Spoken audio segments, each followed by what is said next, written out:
ji ta yi kamar an ɗora mata dutsen odo a kanta saboda nauyin da kalamansa suka yi mata. A gigice ta ɗago ta dubi Khalifa, jikinta na ɓari na ruɗewa da gigicewa. Sai da ta ware kanta can nesa da jama'a kafin ta zauna. Shi ko Khalifa ko akwai riga shi bajewa ya ƙara yi a gabanta, yana gaya mata duk kalaman soyayya da ke fitowa tun daga ƙarƙashin zuciyarsa ba daga fatar baki ba. Sunana Ahmad Isah Koko.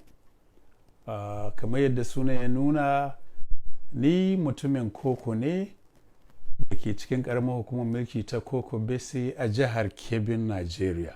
Karatun Hausa di wani abu ne da na taso na ga ina yi, ban san lokacin da na fara shi ba, fi sabilillahi, don ba a makaranta aka koya mun ba. Karewa ma 'yan makarantar a ƙauyenmu in ka bincika za a gaya ma suke taruwa su bani duk littafin da suke ra'ayi in karanta musu tun ban shiga firamare ba. Da fata za a lura da wannan. To lokacin da na zo Lagos a muryar Najeriya, na tara ana gabatar da wani shiri wai shi katibanmu, wato marubutanmu kenan da Hausa.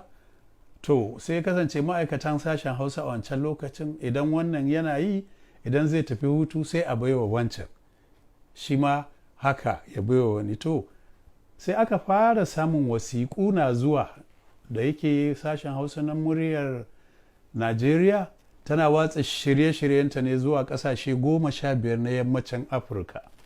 Masu sauraronta a waje kusan sun fi masu saurare a cikin gida yawa, lokacin tana da ƙarfi ƙwarai da gaske. To sai ga wasiƙu na shigowa cewa su dai in so samu ne wannan karatun a tsaye da shi guri ɗaya a hannun Ahmad Isah Koko. Sun fi ganewa karatunsa, sun fi jin daɗin muryarsa. To akwai wani director a lokacin wai shi Biola Olasokpe ya ce to ai aikin radio don jama'a ake yi, don haka in dai haka ne a tsaye da shirin a hannun Ahmad Isah.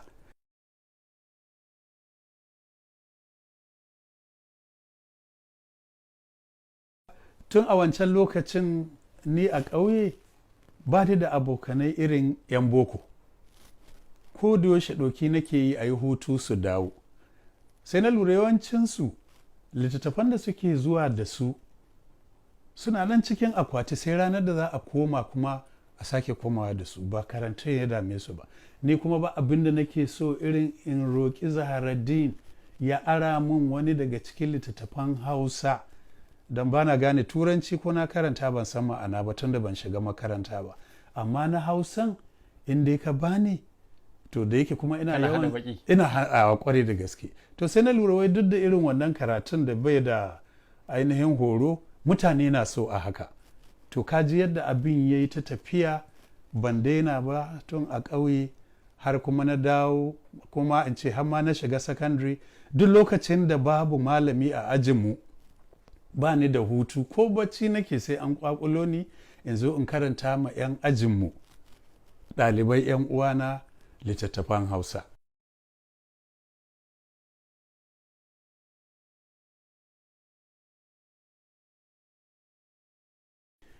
Wato wallahi sau da yawa na kan so in daina in huta, sai na lura cewa abin kullum ƙara son abin da muke aiki. Misali, idan za mu ɗauki birni irin Kanon Dabo, kaga dai duk littattafan nan a can suke fitowa, can ake da marubutan, can ake aikin littafin, mu nan sai a zo mu saya. To tun shekarar 2009 wani inyamuri Ibo yana da alaƙa da kamfanin sadarwa na MTN, sai ya je ya saida musu wannan shawarar cewa idan aka ɗauki shirin nan daga Lagos aka kai shi Kano ko kuma Arewa zai yi tasiri, jama'a za su so shi. To kamfanin MTN da farko ba su nuna suna da ra'ayi ba, amma ya dage, ana kiran shi Leo Ofo, ya dage, sai suka ce to bari su jarraba watanni 3 ko 6, idan ana so za su ci gaba, idan ba a so sai a daina. Da takaice haka ya zo ya ce in yi shirin yadda ake yin shi a Lagos, in ba shi zai kai tashoshin Arewa. Ya tabbata zai yi nasara. To a takaice a wannan shekarar 2009 shekarar 2009 ya fara kai shiri na a Kano, Kaduna, a Maiduguri da Sokoto. Ana kiran shi rai dangin goro. To kankace kwabo sai kasance duk wasu shirye-shirye da ake yi na MTN ba inda ake samun martani feedback na cewa don Allah daga minti 15 kuma yi muna shi minti 30 sai shiri na, inda hatta aka kira ni a headquarter MTN a nan Lagos cewa in ba su labari da turanci wai me nake faɗa a cikin wannan abun da na ce wannan shiri ne da ake yi a kusan duk wani gidan rediyon da ke arewa, amma inda bambancin yake wajen gabatarwa. Kamar yadda ka sani a Mascom an koya mana cewa akwai presentation akwai performance. To yawanci duk presentation ne suke gabatarwa, to mu kuma namu kwaikwaya muke yi. Ba irin sunan da ba a kira ni ba a wancan lokacin, ɗan Daudu, wane ne, amma kuma da aka lura sai aga ai ina da iya karya harshen ne, daga baya ai ina da tawa muryar wadda in muna magana da kai da ita nake magana, ba daudanci a ciki.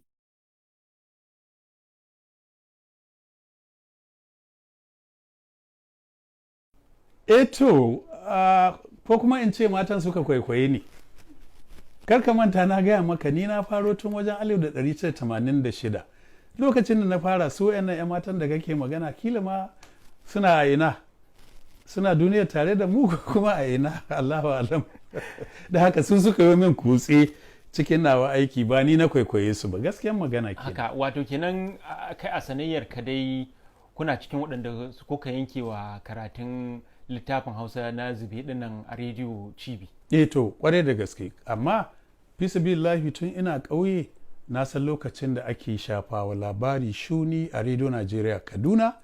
Na san Musa Waziri Harɗawa lokacin ya daɗe yana gabatarwa kamin ya ajiye waɗansu su biyo bayansa. To kaga ma wata ansa da zan baka a nan, tun a wancan lokacin maza ne suka fara, kamin daga baya su Audu Bako da sauransu su ma su yi popularizing ɗin abin su ƙara bunƙasa shi. Amma gaskiyan magana mu ɗin ne zan ce, tunda lokacin daga rediyo Kaduna sai mu nan Voice of Nigeria muke irin wannan karatu kamun duk sauran su kwaikwaya.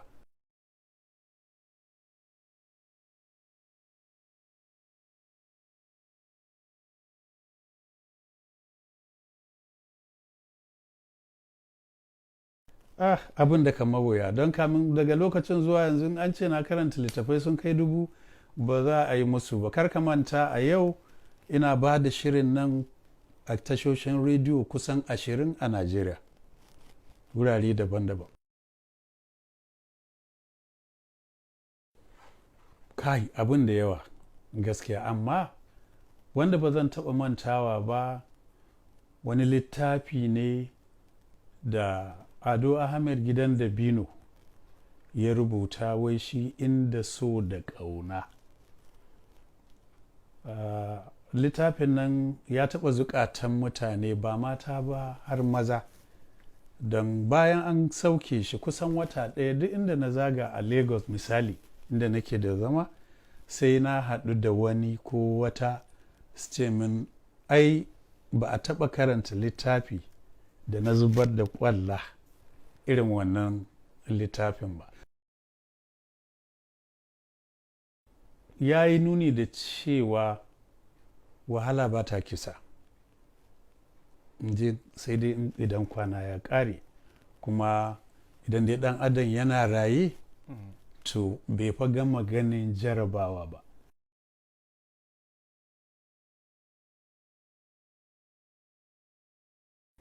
Ai Zaradin sai dai a koma mai wutariyar baya, gaya maka cewa wallahi a duk lokacin da nake karatu ba na sanin lokacin da murya ke canzawa. Ni abin da dai na ɗauka duk mai karatu ma haka zai yi. Wato abin da na lura da shi a nan malam, a kullum ba biranen ba ƙauyukan ba, idan na haɗu da masu sauraron shiri na zancen da ɗaya ne, duk littafin da ka karanta mu sai mu ji daɗinsa. Ba wani littafi sai ka ji ma mutum ya ce ni fa littafin nan da kuke karantawa ina fa da kwafi ɗin ko kuma na fa karanta shi amma ni na fi son karatun Ahmad Isah. Wallahi wannan kusan har yau har gobe haka zancen yake. To dalilin wannan shi yasa ban damu in ce in baiwa wani littafi fifiko kwaya ɗaya in ce shi fi mun daɗi ba.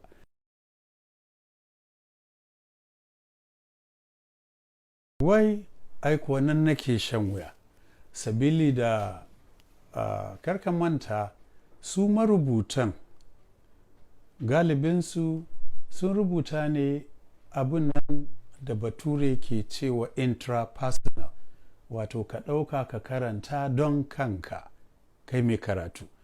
Ni kuma na zo na mai da abin interpersonal, ina karantawa don jama'a su ji a rediyo. To sau da yawa marubutan za ka ji suna sakin baki su yi ta faɗa abin da suka ga dama da irin kalmomin da ba a faɗa a rediyo ko misalan da ba a yin su a rediyo. To kaga bai yi laifi ba don shi bai rubuta don a karanta a rediyo ba, yayi ne don wanda zai sai kwafi ya karanta ko tayi ne don wanda zai sai ya karanta. So amma ni tunda na ji na gani zan karanta a rediyo, kaga ya zama min dole kowane shafi sai na karanta na sake karantawa, wani lokacin karatu 3 ko 4 ma kamin in ciro naman da ke cikin wannan rubutun in zubar da kashi da waye don a zauna lafiya. Domin kamar yadda ka sani a ƙasar Hausa har gobe masu sauraro ba ruwansu da marubuci, shi mai karatun shi ne mai laifi. To ashe ko dole tun da dai karatun nan da muke yi mun lura cewa ba wani abin da bature ke kira age group da za a ce su kaɗai ke sauraro. So da yawa an sha gaya min cewa ana saurari da suruka da ɗa da mata da 'ya'yansu gida ɗaya sun haɗu suna sauraro. So da yawa kuma za mu haɗu da wani ya ce don Allah Ahmed, ni dai ka gani nan ina jarabar jin labarin ka tare da mahaifiyata da matata da 'ya'yana. So kullum fargabata kada ka faɗi abin da za mu ji kamar mu nitse a ƙasa saboda kunya.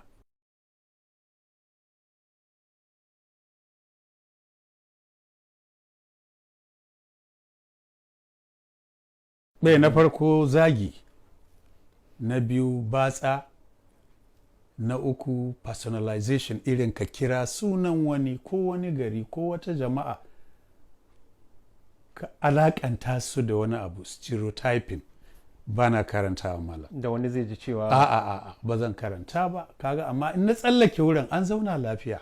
Watakila abin da ya sa karatunmu har yau har gobe yake da tasiri kenan, ba ma cin zarafin kowa kuma ba ma yarda a wuce makaɗi da rawa.